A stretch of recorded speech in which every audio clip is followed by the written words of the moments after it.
नाश्ता करने के लिए आए हुए हैं बाजरे की रोटी के साथ।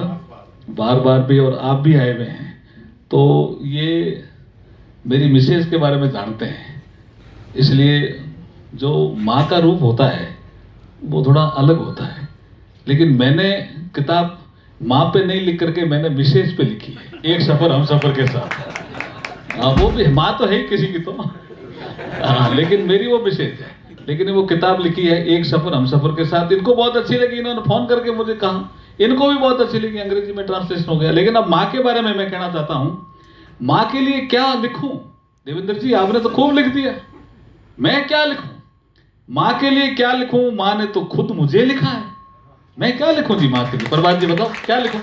है माँ से छोटा कोई शब्द हो तो बताओ, है ध्यान में आ रहा है क्या? माँ से शब्द को छोटा, और माँ से कोई बड़ा शब्द हो तो बताओ। ताली बजानी है, जोर से बताओ। लोग कहते हैं आज माँ का दिन है, लेकिन कौन सा दिन है जो बिना माँ के है, ये भी बताओ। ये मैं आपको प्रश्न छोड़ के जा रहा हूं। मौत के लिए तो बहुत रास्ते हैं, लेकिन जन्म लेने के लिए केवल माँ ही है जी, और कोई रास्ता नहीं है। इसलिए कबीर ने कहा, कबीर बहुत बड़े कवि थे जी। मेरे ख्याल में शंकराचार्य जी के बाद अगर किसी ने भारतीय जनमानस में इतना प्रभावित किया, किसी ने आज भी, रूरल एरिया हो, चाहे कोई एरिया हो, चाहे कश्मीर हो, सूफीज्म हो, इवन बिहार, बंगाल, कबीर पता नहीं कहां कहां ट्रेवल किया। लेकिन आपने कबीर के दो दोहे कहे, इसके लिए ताली बजाइए। बोस साहब ने कबीर के लिए कहा, धीरे धीरे रे मना, कबीर ही है भाई साहब। धीरे धीरे रे मना, धीरे सब कुछ हो, माली सींचे सो गड़ा, ऋतु आया ही फल हो। और वो कबीर है, वो भी मिर्ग वाला भी, और ये भी कबीर है। एक भजन में 4 अंतरे और 2 में राम का नाम ले रहा है। क्या? घणो दिन सोलियो रे, अब तो जाग मुसाफिर जाग घणो। ये कबीर है सर, बहुत सो लिया तुम भाई। तो पूछा शिष्यों ने, कहां कहां सोया?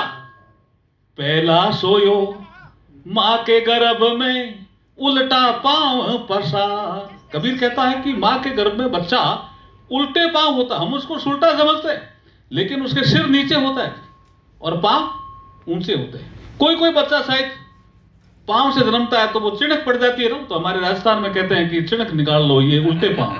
जबकि कबीर कहता नहीं, वो ठीक ही सोया, लेकिन सोया ऐसे था। लेकिन कबीर को इसका ज्ञान था। अब इस भजन में वो पहली बार मां का नाम ले रहा है। पहला सोयो तू मां के, ये मां के गर्भ में उल्टा पांव पसार, देखिए।